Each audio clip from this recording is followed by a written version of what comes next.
into the church, there must be activity for expectancy. There's that word again, expectancy.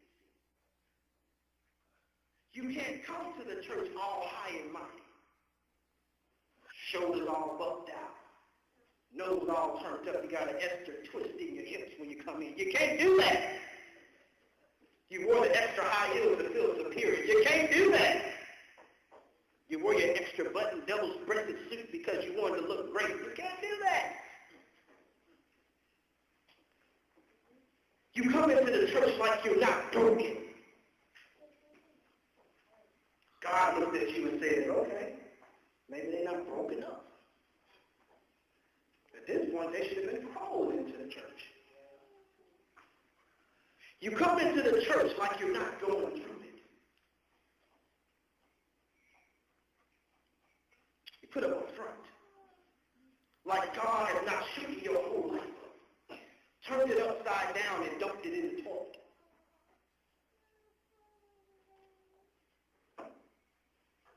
Is this true? It happens. You come into the church like you don't have some issues in your past that you need to deal with. Stop right there.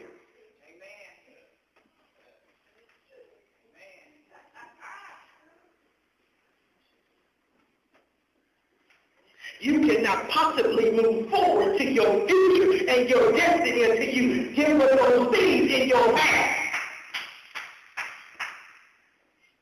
You can't say, no, I don't want to talk about it. No, God, I don't want to deal with it right now. But because as long as you hold those things inside, those are demons sitting inside you. And guess what? As long as there are demons sitting inside you, there is no Christian or person on the sit next to you.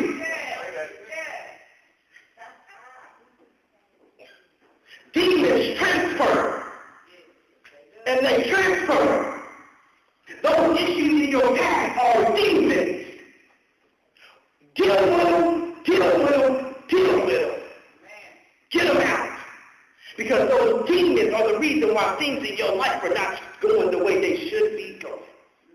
Because the more that you try to move forward in life, those demons are like, we like this body too much.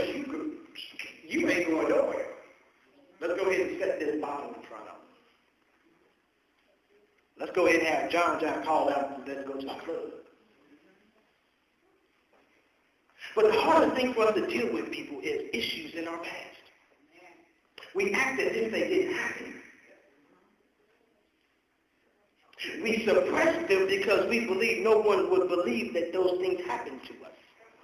We try to tell people that these things happened, but they didn't believe us. So therefore, we don't want to talk about it. We don't want to deal with it. But guess what? Those things that happened to you in your past happened for a reason. And as long as you don't produce a testimony that you made out of that situation, you cannot help anybody else that's going through it.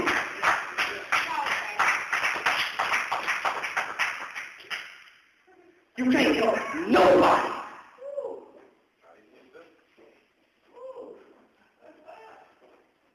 You wake up every morning, look at yourself in the mirror. You can't tell me you don't see that demon. He's staring you right in the face. You got to deal with it. That is the number one denominator that keeps us from the breakthrough of God. If Jesus can forgive while dying on the cross, why can't you forgive a human being that has not done anything remotely that they've done to Jesus? You cannot possibly receive anything from God, because in Mark 11 and 24 it tells us that you have to forgive those that trespass against you for God to bless you. The two denominators in receiving a gift from God is forgiveness and praise. We don't leave that long, we don't go on. Then you sit in church like your issues are more important than the person next to you.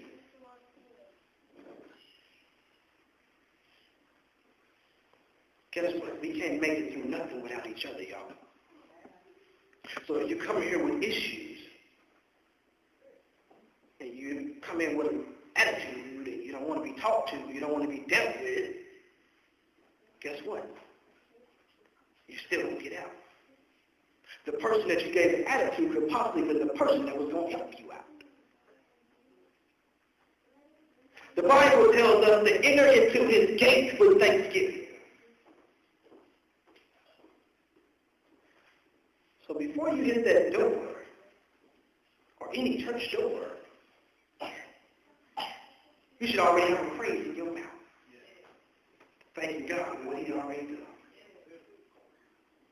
Because guess what? If we cannot possibly praise and worship God down here, how do we expect to go to heaven? When 24/7 there is no sleep, there is no resting, all you're doing is praising and worshiping God. What are you going to do? Look at God and say, well, I'm not worshiping you today. Lord, my mouth is tired. I know you gave me 6 wings. You could have one of them back. I'm tired of praising you. That ain't going to happen. But we do it down here. We sit in the bed like, I ain't going to church today. Maybe all right.